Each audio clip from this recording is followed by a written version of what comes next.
Hello, and welcome to Soulspeak. Tonight, we journey into one of Japan's most haunting true crime stories, a tale that shattered the nation's sense of safety and redefined the dark side of obsession. In the late 1980s, a seemingly quiet, polite young man named Tsutomu Miyazaki lived an isolated life on the outskirts of Tokyo. To his neighbors, he was just another shy face in the crowd, a man who loved cartoons, horror films, and photography. But behind the walls of his small apartment, Miyazaki's fantasies were mutating into something far more sinister. What began as a lonely fascination with anime and death spiraled into a series of unimaginable crimes. This is not just the story of a killer, it's a descent into the fractured mind of a man who blurred the line between fiction and reality. And as we uncover each chilling detail, we'll see how one man's twisted world gave birth to Japan's most infamous figure, the Otaku Murderer. Between 1988 and 1989. Japan confronted a string of crimes that would become one of the nation's most unsettling criminal chapters. The abductions and murders later attributed to Tsutomu Miyazaki. The pattern was chilling in its simplicity and brutality. Very young girls vanished from ordinary neighborhood settings, and in several cases their bodies were discovered in isolated areas outside the cities. The incidents crossed municipal lines, pulling local police forces into a nationwide investigation and transforming what began as separate missing person reports into a single, national manhunt. The press quickly coined a label that captured both public fear and moral panic. The Otaku Murderer. That epithet linked Miyazaki's crimes to his documented immersion in otaku subculture, an intense, often solitary devotion to manga, anime, and horror media. Journalists and commentators seized upon the connection, framing the case as not only a criminal investigation but also as a cultural warning. Could obsessive consumption of violent fantasy help seed real-world violence? Whether that causal link holds is a matter for criminologists and cultural critics. What is incontestable is that Miyazaki's media collection and behavior became central elements of the public narrative. To understand the case on its own terms, it is necessary to place it in late 1980s Japan. This was a society experiencing rapid technological growth, expanding consumer media, and shifting social norms. Urbanization and economic pressures reshaped family life. A generation of increasingly media-saturated youths explored new subcultures. At the same time, traditional social expectations about community supervision of children were changing, complicating how parents and authorities perceived risk. That social backdrop did not cause the crimes, but it shaped the environment in which they occurred and how the public responded.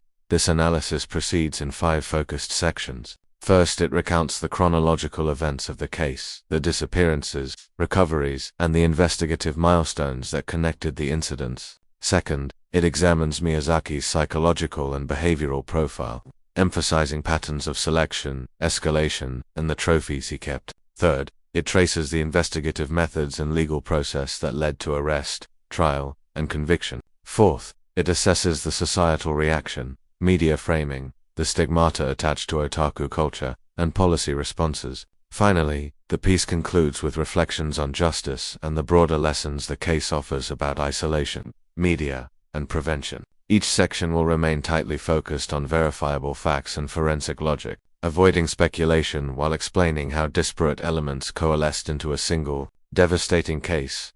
Tsutomu Miyazaki was born in 1962, into a reasonably comfortable household on the outskirts of Tokyo.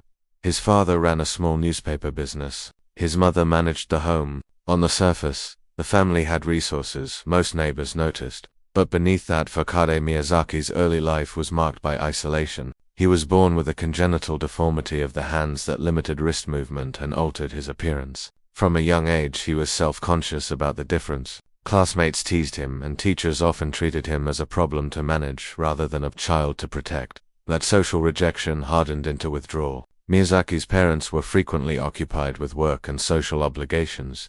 Emotional support was inconsistent. The one adult who provided steady affection was his grandfather, who served as a stabilizing presence through much of Miyazaki's childhood. When that relationship ended with the grandfather's death in 1988, the emotional scaffolding that had kept Miyazaki tethered began to fail. Friends and distant relatives later described a man who retreated further into solitude after the funeral, spending long hours shut away in his room. Solitude for Miyazaki did not mean inactivity, it meant immersion. He found refuge in printed and recorded media, manga, anime, and horror films, material that allowed him to inhabit other worlds without social obligation. This immersion intensified into an otaku-like fixation.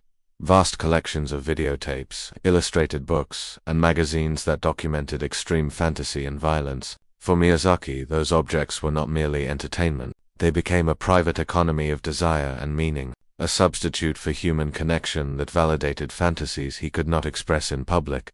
Concurrently, clinicians and observers have pointed to emerging patterns in his behavior that align with several psychological concepts. He displayed what might be described as dissociative tendencies, a capacity to separate internal fantasy from external moral constraints, enabling actions that, in ordinary circumstances, would provoke intense shame. He also developed paraphilic interests, focused on young children and eroticized representations of innocence, patterns evident in the materials he collected and later in his crimes. Finally, there was a marked narcissistic detachment, an inability or unwillingness to recognize the humanity of others and to empathize with their suffering. Together, these tendencies created a psychological profile in which fantasy, humiliation, and perceived grievance fused into dangerous intent. This background does not excuse the crimes that followed. It helps explain how a combination of physical difference, social rejection, and obsessive retreat into violent fantasy created a context in which horrific acts could take place. Miyazaki's early life set the conditions for escalation, the loss of his emotional anchor, the deepening immersion in media-driven fantasy, and the formation of ritualistic behaviors that would later surface as trophies and recordings. In the next section, the narrative shifts from these formative patterns to the concrete chronology of disappearances, and the specific operational methods Miyazaki used, the facts that allowed investigators to connect isolated incidents into a single, nationwide case.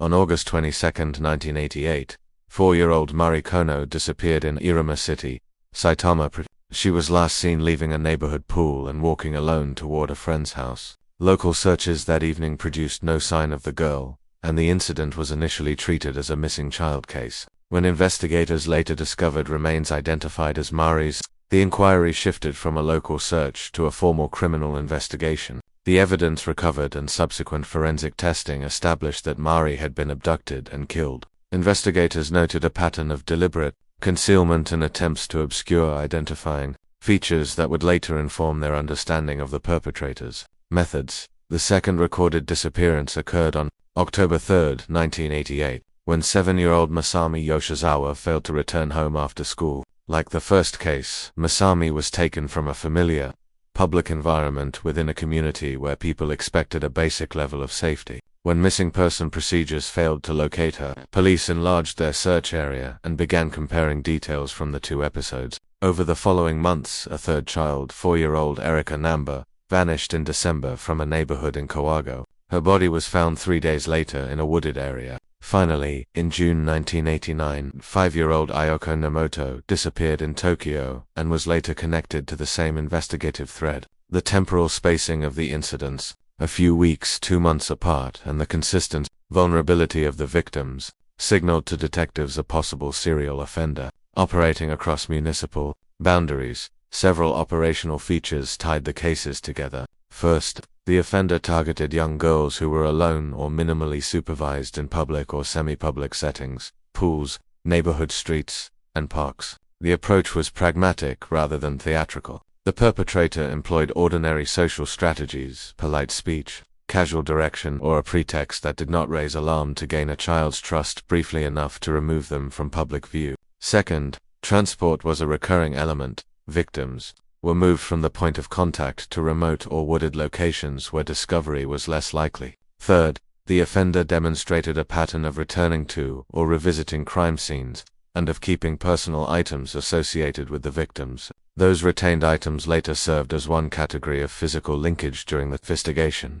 Investigators also documented a marked escalation in behavior and sophistication. The earliest disappearance predated the most violent discoveries, and in the months that followed, the perpetrator's choices indicated increasing boldness and a diminishing concern for detection. The damage to victims, the nature of body concealment, and the offender's handling of personal effects suggested methodical post-offense behavior rather than panic or improvisation. Law enforcement professionals classified many of these characteristics as evidence of an organized offender, one who planned, prepared, and controlled the crime environment, and who kept trophies or souvenirs. Those trophies later aided forensic connections when items associated with victims were found among the suspect's possessions. Eyewitness evidence and vehicle descriptions, however, complicated early investigative progress. Some witnesses described a dark car at or near scenes, but recollections of make and model varied. A critical misidentification observers,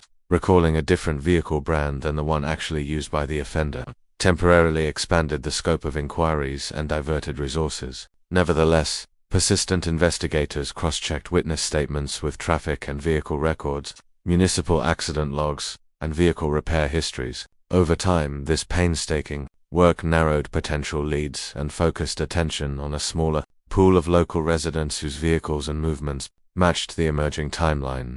A turning point in the investigation came when tangible materials linked a suspect to multiple scenes, items belonging to victims, photographs, and other physical evidence discovered in the suspect's residence provided the nexus that converted circumstantial patterns into direct connections. The discovery of victim-related objects in the possession of a single individual allowed prosecutors to assert a continuity across cases and provided the groundwork for arrest and subsequent charges. Detectives then reconstructed the offender's movements by triangulating witness statements, forensic findings, and the physical distribution of evidence across sites. Behavioral analysis helped explain motive and method without resorting to sensationalism. Experts noted that the crimes displayed features consistent with an individual seeking control and compensatory power, operating in ways that reversed a personal experience of humiliation or social marginalization. The offender's retention of items linked to victims served both as a psychological repository and as material confirmation of acts otherwise ephemeral to outside observers. In law enforcement parlance, such items are trophies that can function psychologically for the perpetrator and evidentially for investigators. Throughout the series, the striking element was the offender's ability to move between public visibility and secluded offense. The initial acts occurred in easily accessible urban or suburban areas where supervision might reasonably lapse. The later stages involved secluded disposal sites chosen for concealment and delay of discovery. That combination, public approach, private violation, and deliberate concealment defined the modus operandi and shaped investigative strategy. Detectives had to pivot between community policing, forensic analysis, and behavioral reconstruction to assemble a coherent narrative of events. In sum, the sequence of abductions between 1988 and 1989 presented investigators with a pattern of targeted selection, transportation to remote locations, deliberate concealment, and the retention of victim-related items. These operational hallmarks, combined with corroborative physical evidence discovered later, allowed law enforcement to consolidate what began as scattered missing person cases into a single serial investigation. The next section will examine the investigative breakthrough, the arrest, and the legal processes that followed. In the weeks after the first disappearance, local police approached the cases using familiar hypotheses. Because the families of some victims were relatively well off, investigators initially considered the possibility of ransom-driven abductions. That line of inquiry was plausible given past crimes and early public expectations, but it produced little traction. No ransom demands materialized and no reliable interlocutor contacted the families. As the pattern of missing children continued, detectives widened their frame from isolated detectives to a potential serial offender. 3 practical observations quickly emerged and became the backbone of the investigative theory. First, the victims were very young and taken from ordinary public places, streets, parks, and swimming areas where guardianship was minimal or lapsed. Second, the removal from public view was followed by transport to remote disposal locations. Bodies and evidence surfaced in wooded or rural sites rather than in the immediate neighborhoods where the children disappeared. Third, in at least one instance, the victim's family received a parcel containing fragments and personal effects, accompanied by an anonymous communication. Those mailed items were treated as taunts, a deliberate provocation directed at both families and law enforcement, and they added a psychological dimension to the inquiry. This was not solely a concealment-driven offender but one who sought to communicate or dominate through evidence of his acts. As investigators compared timelines, geographic distributions, and victim profiles, The National Police Agency elevated the matter. The coordinated response internally referenced as Case No. 117 pooled resources across prefectural boundaries and established task forces for forensic analysis, witness canvassing, and vehicle tracking. Detectives re-interviewed witnesses and re-examined physical traces with renewed focus, cross-referencing traffic records, vehicle repair logs, and municipal reports for anomalies that could single out a suspect. Witness accounts, however, were a double-edged sword. Several eyewitnesses reported seeing a dark vehicle near sites of interest, but their descriptions conflicted on make and model. Those discrepancies were not trivial. An early misidentification of vehicle type temporarily expanded the pool of persons of interest and diverted investigative resources. The task force responded by methodically reconciling witness statements against objective records, time-stamped call logs, public surveillance where available, and vehicle registration checks. A painstaking process that eventually narrowed suspect lists.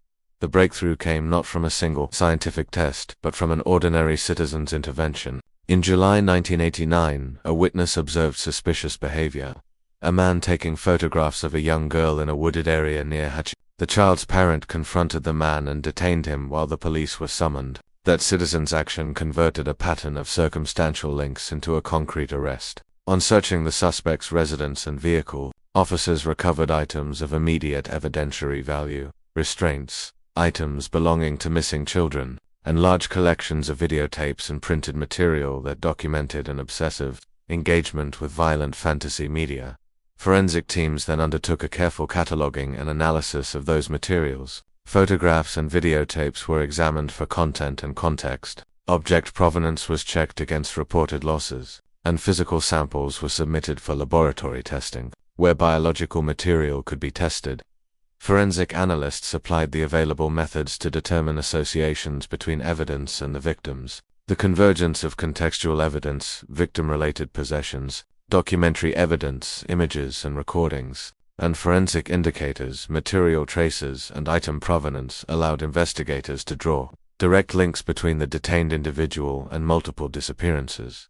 During questioning, the suspect offered inconsistent and evasive statements, at times deflecting responsibility by invoking imagined personas or splitting narrative ownership of actions. Those inconsistencies, combined with the material evidence, strengthened the prosecutorial case. From an investigative standpoint, the case illustrates a pragmatic sequencing.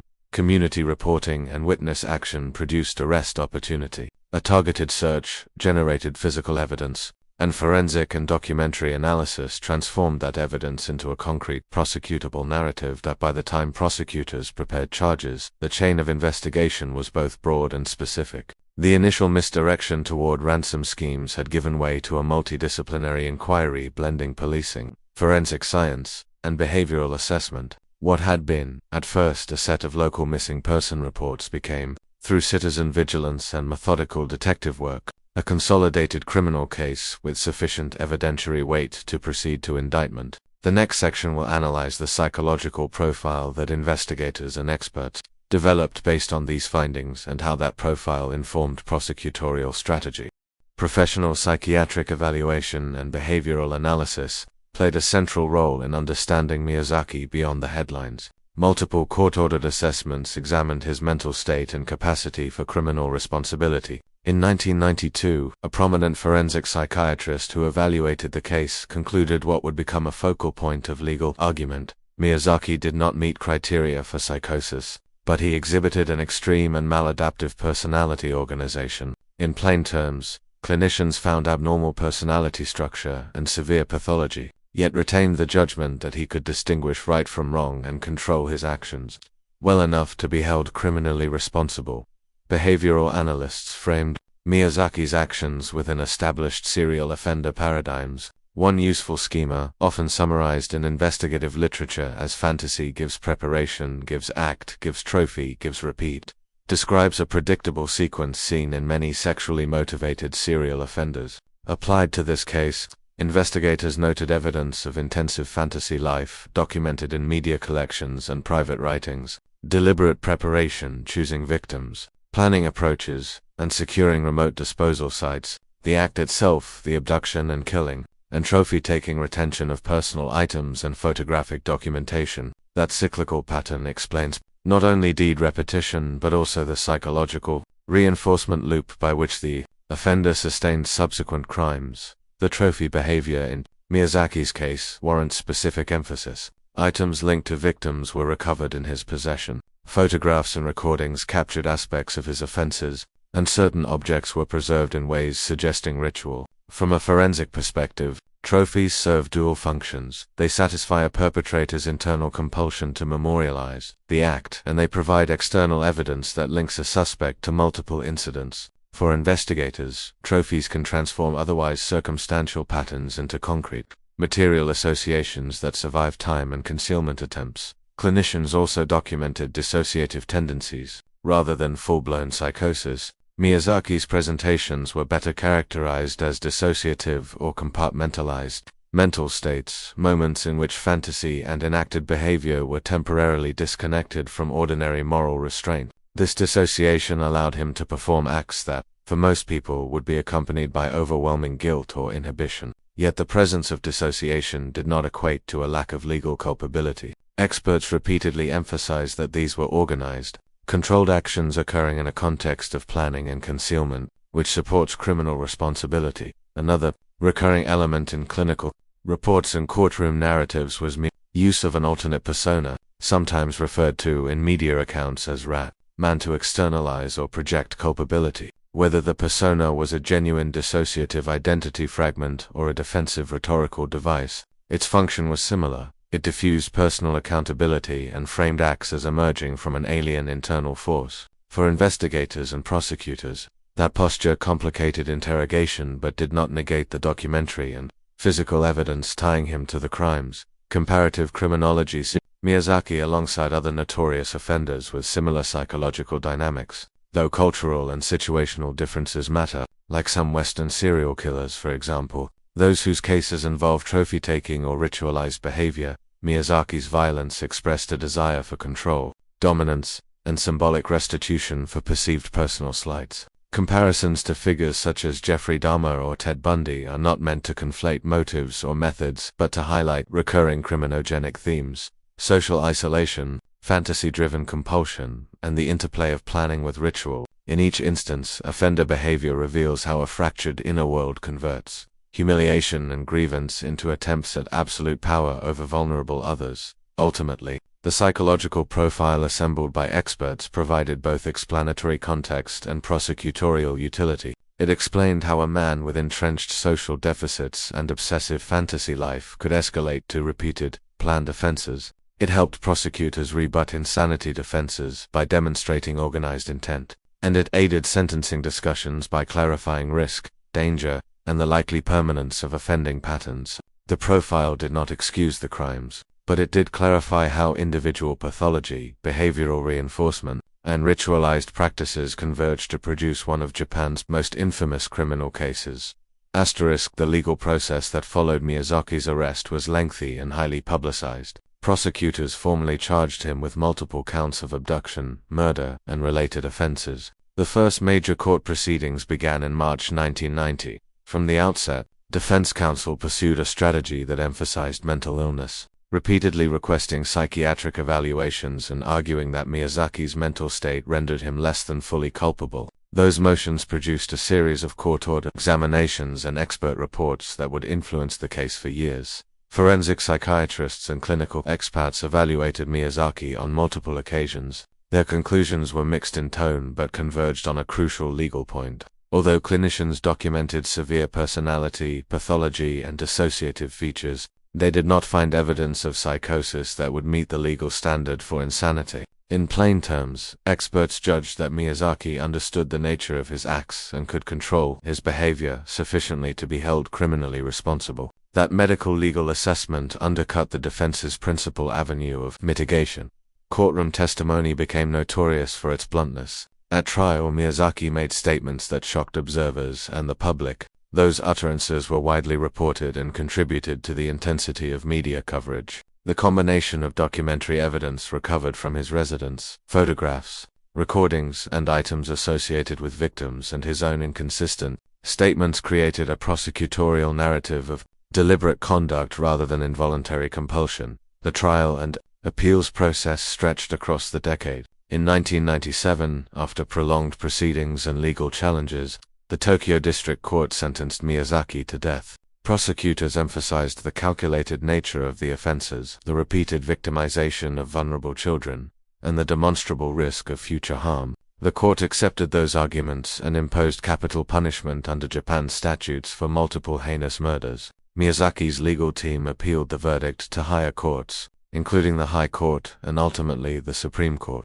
but appellate review upheld the conviction and sentence. The sentence was not carried out immediately. Japan's capital system includes extended appeal and review periods. It was not until 2008, 21 years after his arrest, that Miyazaki was executed. The delay reflected both procedural safeguards and the long arc of appellate litigation typical in capital cases. The human toll extended beyond the courtroom. Public exposure and the stigma attached to the case weighed heavily on Miyazaki's family. His father's reported suicide in later years spoke to the profound social shame and pressure the family experienced. Legally, the case reinforced Japan's willingness to apply the death penalty in cases deemed exceptionally cruel. At the same time, it sparked debate. Some argued the sentence reflected necessary societal condemnation and protection, while others raised questions about psychiatric evaluation, the role of media in shaping public opinion, and the ethics of capital punishment in long, complex cases. In sum, the trial affirmed criminal responsibility, produced a capital sentence commensurate with the crimes as judged by Japanese courts, and left a legacy of contested moral and legal issues that continued to reverberate in public discourse.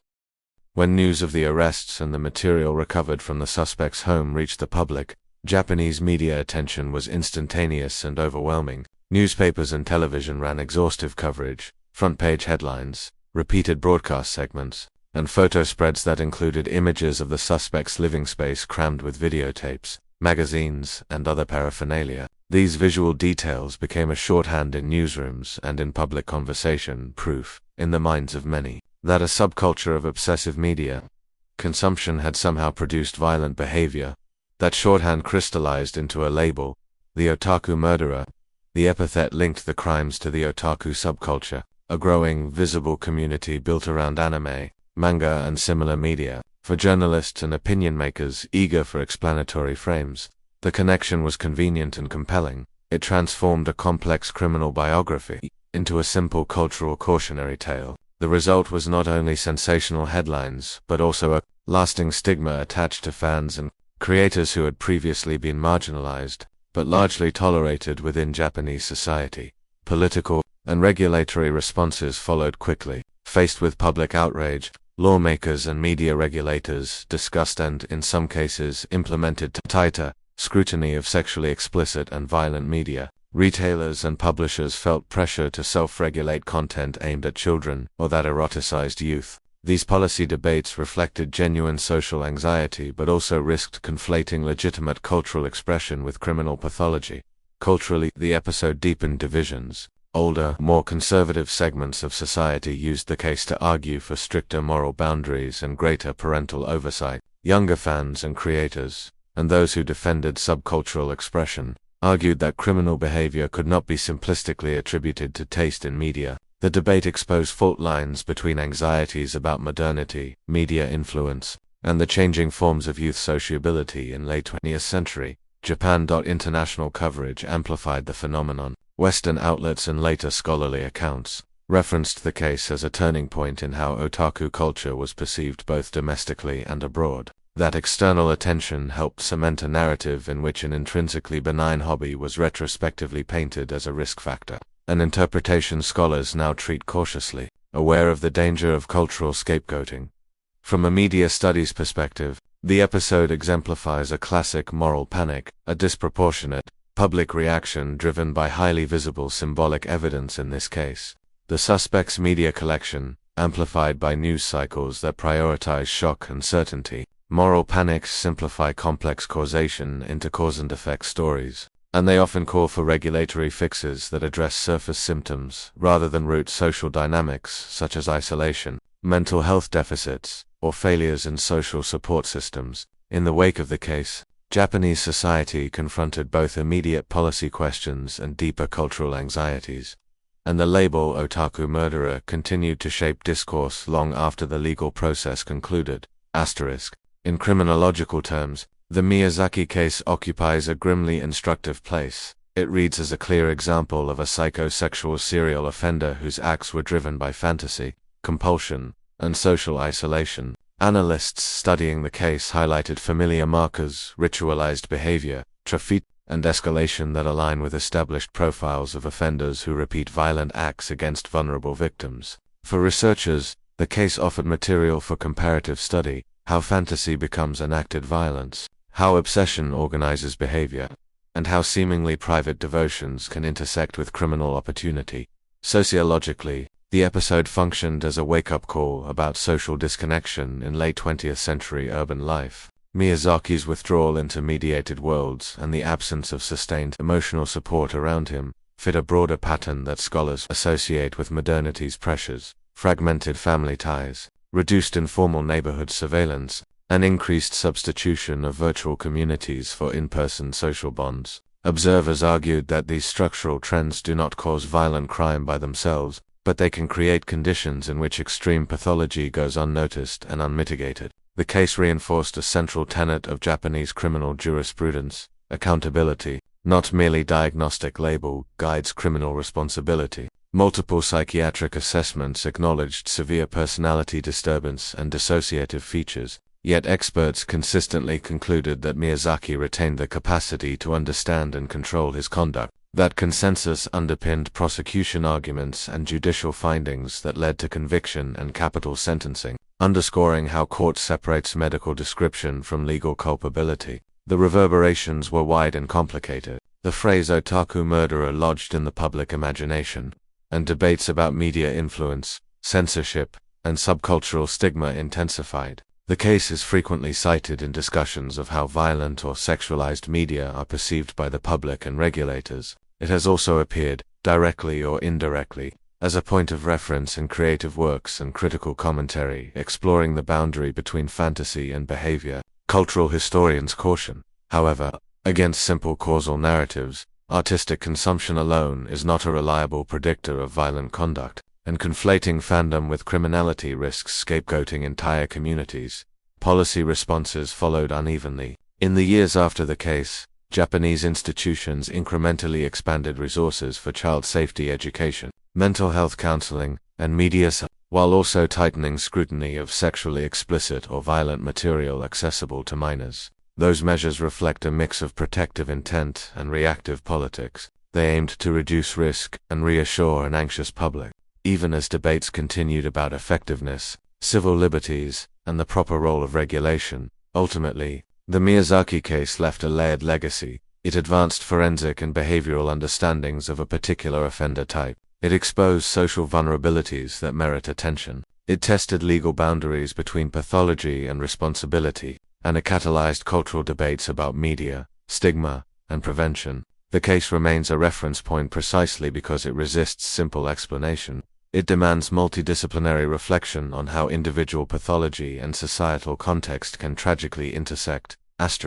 From the perspective of social memory, Tsutomu Miyazaki's trajectory from a withdrawn young man to the focal point of national horror became a symbol of a broader anxiety. His crimes were not only individual acts of violence, they were interpreted as a rupture in communal assumptions about safety, childhood, and the boundaries between fantasy and action. In this sense, Miyazaki was less a solitary aberration and more a mirror. His behavior forced a society to confront uncomfortable questions about isolation, media, and the responsibilities that bind people together. The lessons are stark but practical. Isolation and untreated psychological disturbance can create conditions in which harmful fantasies remain unchecked. Community vigilance, accessible mental health services, and stronger social support networks are preventative measures with real value. Equally important is a sober public discourse that resists simple causal explanations, condemning criminal acts without reflexively blaming cultural practices or stigmatizing whole communities of fans and creators.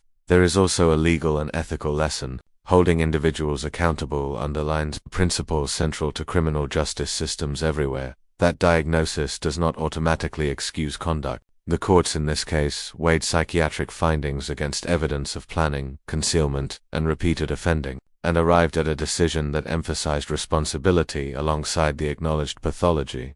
Justice was served, yet society remained haunted, not by the man himself, but by the mirror he held up to a generation losing touch with reality. That sentence captures the uneasy remainder of the case. The conviction closed one chapter, but the questions it raised about connection, empathy, and prevention persisted, if anything endures from the tragedy. It is this: responses should be multidimensional, combining law enforcement, public health approaches, education, and media literacy so that future risks can be identified and addressed before they calcify into irreversible harm. Thank you for listening to this episode of Soulspeak. The story of Tsutomu Miyazaki reminds us that true horror often lies not in fiction, but in the hidden corners of the human mind. What do you think this case reveals most? The darkness of one man, or the loneliness of an entire generation? Share your thoughts below. I'd love to hear your perspective. If you found this episode meaningful, please leave a comment, hit the like button, and subscribe to Soulspeak for more true crime stories told with depth and humanity. Your support helps us keep uncovering the truths behind the world's most haunting cases.